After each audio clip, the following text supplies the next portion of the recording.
Kero might approach a little from below and a little above. If he's above, I expect him to try to bait some jumps from Kirby and try to nick him with down air. And from below, we'll see probably a lot of up airs and up tilts trying to catch Revan off guard. And they are getting right into it. Game 1 of Winners Finals here at Low Tier City 6. Revan squaring off against Kero, and like you said before, Kero certainly has Revan's number. And I think that the data speaks for itself there more than anything else. And if nothing else, I think that edge guard speaks for itself. Yeah, and there we saw Kero just playing it patient, making sure to hit Revan until he had no jumps, in which case it's such an easy setup. Had the tech read there, just a little off on the timing.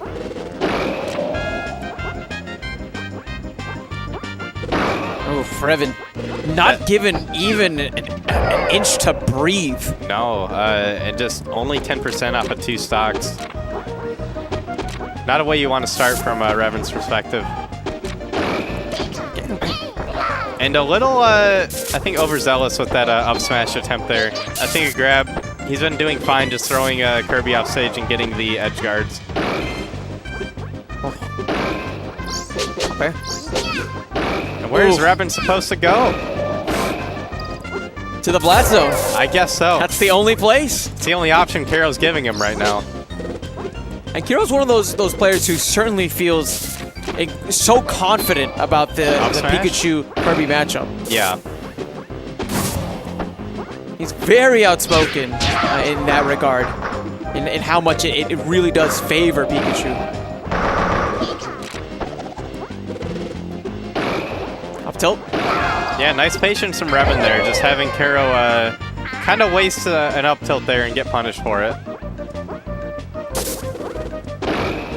Oof. Quite possible that those taunts were to get into the mind of Kero, and yeah, it seems like it's might worth. be 2 quick ones here. And it is. Like, look at Revan go, just making those last 2 stocks, I don't know, just his hits, converting them so well.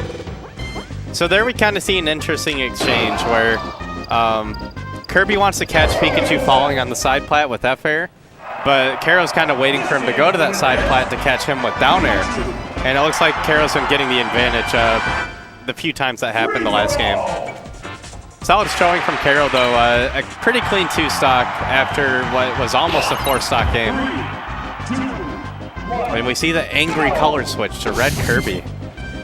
There's blood in the water. There is. Oh, Revan. Yeah, a little bit of a trade there. Neither of them getting out of it. And there we see Revan adjusting to Kero, trying to catch him on the side plat, just hanging a back air there instead. Yeah, we've seen him go for that actually quite a bit, even this morning, going for a wider angle of approach to the side plat so he can sneak in the back air. And Kero, meanwhile, I mean, his execution on these combos has been near perfect.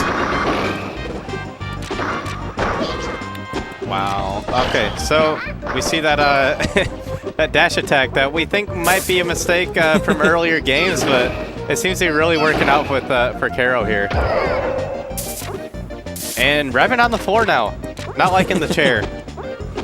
I respect it. I've always been more of a floor person than a chair person because the floor is consistent.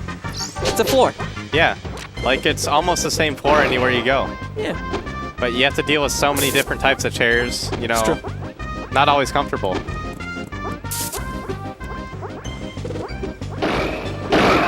Revan quite literally trying to get out of the hot seat here. Yeah, that trade favoring Revan, but geez, Kero just really all over him with the option coverage. You know, down air probably covering that tech in place and just still running and catching him with the jab grab.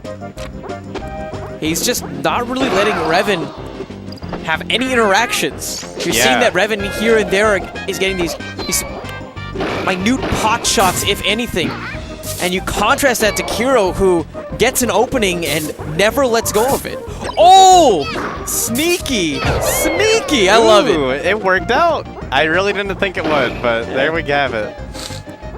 Yeah, and another thing with Kero is it's almost as if he's so aware of his frame advantage at all times. He's either able to, you know, plat drop nair, grab, or just up B out of trouble anytime he's in shield pressure. Back air. That easy, wow. You know, just putting on a clinic for the Pika versus Kirby matchup right now.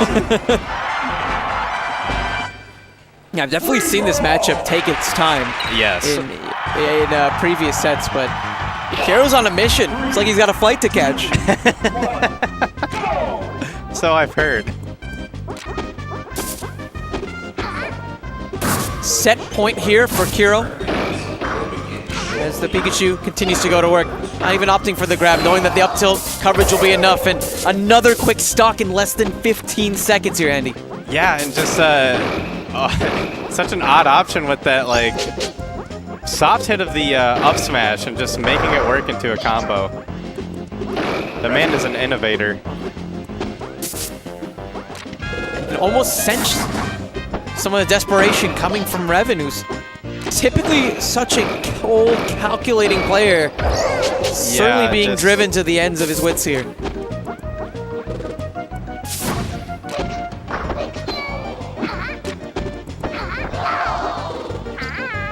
And Revan with the taunt. Usually doesn't face Kero though. Back throw? Yep. Not quite kill percentage.